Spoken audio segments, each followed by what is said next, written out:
আজ আমরা সবাই খুব প্রসন্ন, কারণ আজ দ্বারকাধীশ ফিরে এসেছেন।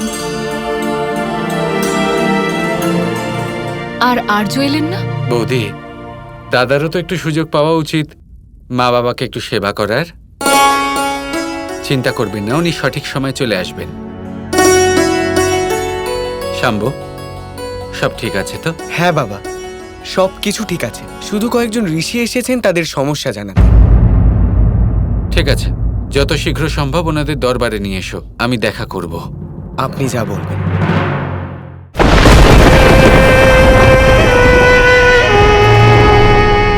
কোথায় নিয়ে যাচ্ছ? কি করতে চাও? বলি দেবে নাকি প্রাণ কেড়ে নেবে?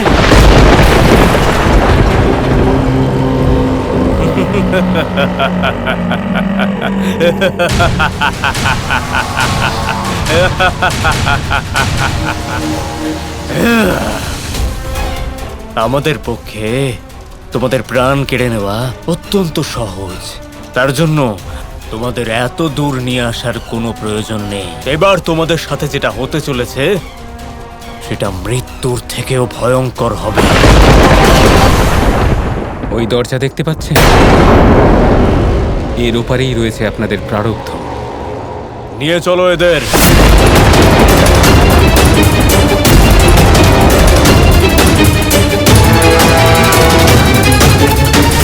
ত্রাহিমাম, ত্রাহিমাম, রক্ষা করুন দ্বারকাধীশ, আমাদের রক্ষা করুন। ঋষিবর, দয়া করে আপনারা শান্ত হন, উঠুন। কি সমস্যা হয়েছে সেটা আমাকে বলুন। দ্বারকাধীশ, হংস আর ডিম্বক দুই অসুর ভ্রাতা, ওরা তরুণ ঋষিদের তুলে নিয়ে যায়। ওরা আমাদের বলেও না যে ওরা তাদের নিয়ে কি করে। যাদের ধরে নিয়ে যায় তাদের মধ্যে কেউ কখনো ফিরে আসে না। কিন্তু ওরা তাদের সাথে কি করে? সেটাই তো এখানে জানতে এসেছি, আমরা কিছুই জানি না। আর এই নিয়ে তৃতীয়বার হলো ওরা তরুণ ঋষিদের ধরে নিয়ে গেল। কিন্তু আপনারা আগে আসেননি কেন? কারণ সেই সময় শ্রীকৃষ্ণ ছিলেন না। তাহলে আপনাদের অন্তত আমাকে বলা উচিত ছিল, আমি তো এখানে উপস্থিত ছিলাম। আমি ওই দুই অসুরকে নিশ্চয়ই হত্যা করতাম। ওরা খুব বড় অপরাধ করেছে ওদের ওখানে নিয়ে গিয়ে। শাম্ব, এই সমস্যার সমাধান আমি নিজেই করব, তুমি শান্ত হয়ে যাও। না বাবা, আমি ওখানে নিজে গিয়ে দেখব যে ওই অসুররা ওই ঋষিদের সাথে কি করে। আর যদি ওই সকল ঋষিদের ফিরিয়ে নিয়ে আসার জন্য আমাকে ওদের উপর আক্রমণও করতে হয়, তাহলে আমি সেটাও করব। আমার মনে হয় এই সমস্যার নিবারণ আমার করা উচিত। না বাবা, আপনার উপর কোনো রকমের সমস্যা আসার আগেই আমি তার সম্মুখীন হব।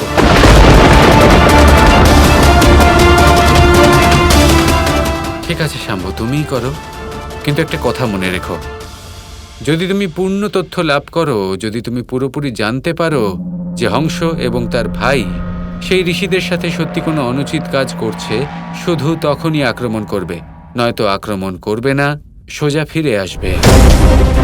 যা করবে ভেবে চিন্তে করবে। অবশ্যই বাবা, আপনি চিন্তা করবেন না। আমি কৃষ্ণপুত্র, কোনো কাজ অজ্ঞানতাবশত করব না। আমাকে আশীর্বাদ করুন।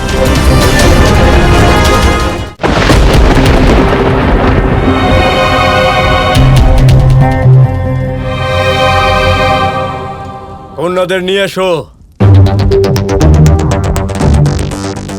কন্যা, মণ্ডপ, কি হচ্ছে সব?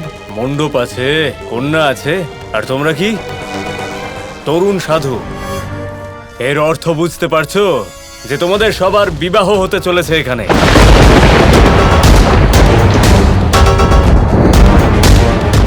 তোমাদের হয়তো মনে হচ্ছে যে তোমাদের সাথে বলপূর্বক পাপ করা হচ্ছে, কিন্তু না,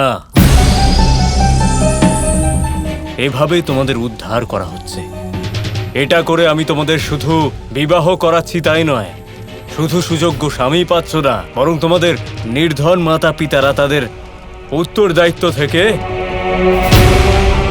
সম্পূর্ণ মুক্তি পাচ্ছেন। দেখো নিজেদের মা বাবাদের, কত প্রসন্ন তারা, সুযোগ্য নিষ্ঠাবান স্বামী পাচ্ছ। তোমাদের মা বাবারাও শান্তি পাচ্ছেন, ভালো একটা দাম্পত্য জীবনের সুযোগ পাচ্ছ। আর কি চাও তোমরা নিজেদের এই জীবনে? বনের প্রত্যেকটি কোনায় কোনায় খোঁজ করব।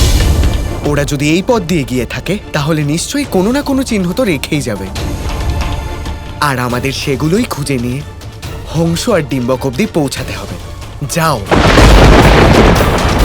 যান সাধুগণ, বিয়ের মণ্ডপে গিয়ে বসুন। ব্রহ্মচর্য নষ্ট হওয়ার থেকে ভালো যে মৃত্যুবরণ করে নিই আমরা। না, আমরা মৃত্যুর ভয়ে এই কাজ করতে পারবো না। ব্রহ্মচর্য? এরা সবাই হলো পাখণ্ডী। তার মানে সংসারে যারা বিবাহ করেছেন তারা সবাই পাপী। তাহলে তো তোমরাও হলে পাপীদের সন্তান। এবার শান্ত হয়ে মণ্ডপে গিয়ে বসো, নয়তো চির শান্তি লাভ করে চিতা কাঠে গিয়ে ওঠো, বুঝলে?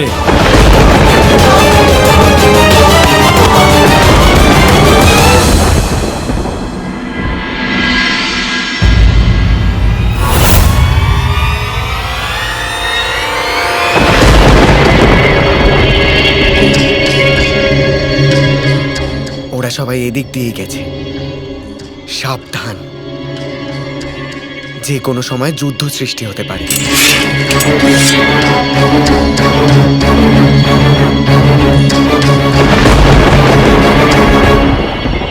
বরবধূ, একে অপরকে মালা পরিয়ে দাও। চলো।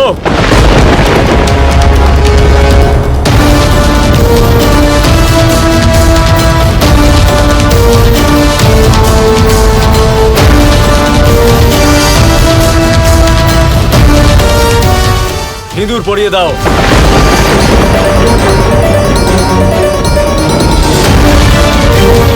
সিঁদুর পরিয়ে দাও।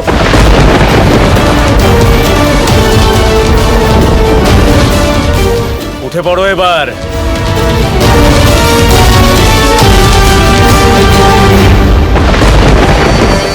এরা তো কাউকে মারছে না দেখছি, বরং বিবাহ করাচ্ছে। এইসব কি হচ্ছে? আক্রমণ করবো যুবরাজ? যদি তুমি পূর্ণ তথ্য লাভ করো, যদি তুমি পুরোপুরি জানতে পারো যে হংস এবং তার ভাই সেই ঋষিদের সাথে সত্যি কোনো অনুচিত কাজ করছে, শুধু তখনই আক্রমণ করবে, নয়তো আক্রমণ করবে না, সোজা ফিরে আসবে। না, করতে পারবো না এটা, কারণ এরা যেটা করছে তাতে কারোর উপর কোনো বিপদ ঘনিয়ে আসবে না। আর সেই জন্য বাবা আমাকে আগেই সাবধান করেছিলেন, আর সেই জন্য ততক্ষণ আমি ওদের উপর আক্রমণ করতে পারবো না।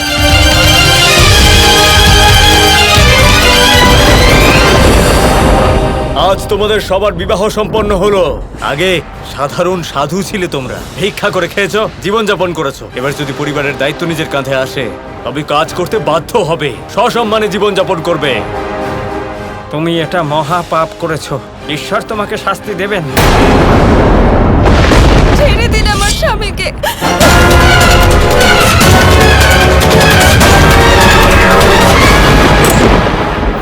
দেখলে মূর্খ সাধু, বিবাহ করার সুবিধে তোমার স্ত্রী তোমার জীবন বাঁচিয়েছে। আজ আজ যদি তুমি অবিবাহিত হতে, মস্তক ছিন্ন করতাম আমি তোমার। যাও সবাই, গিয়ে উপার্জন করো এবার, আর নিজের সাথে সাথে নিজেদের স্ত্রীর ভরণ পোষণের দায়িত্ব নাও। এখানে কি হচ্ছে আমি তো কিছুই বুঝতে পারছি না। মনে তো হচ্ছে আমাকে বাবার সাথেই আলোচনা করতে হবে। কৃষ্ণ, তুমি তো নিশ্চয়ই জানো যে হংস এবং ডিম্বক কি করছে সাধুদের সাথে। এমন একটা বিচিত্র কাজ যা অনেক কিছু নিয়ে প্রশ্ন তুলবে, যে সেটা উচিত নাকি অনুচিত এটা বুঝতে পারা অত্যন্ত কঠিন। বোঝানো হলো একটা ধর্ম সংকট। এমন কি করছে ওরা? বিয়ে দিচ্ছে ওরা সেই সকল ঋষিদের, বলপূর্বক নির্ধন কন্যাদের সাথে ব্রহ্মচর্যের ধর্ম নষ্ট করছে ওই হংস আর ডিম্বক।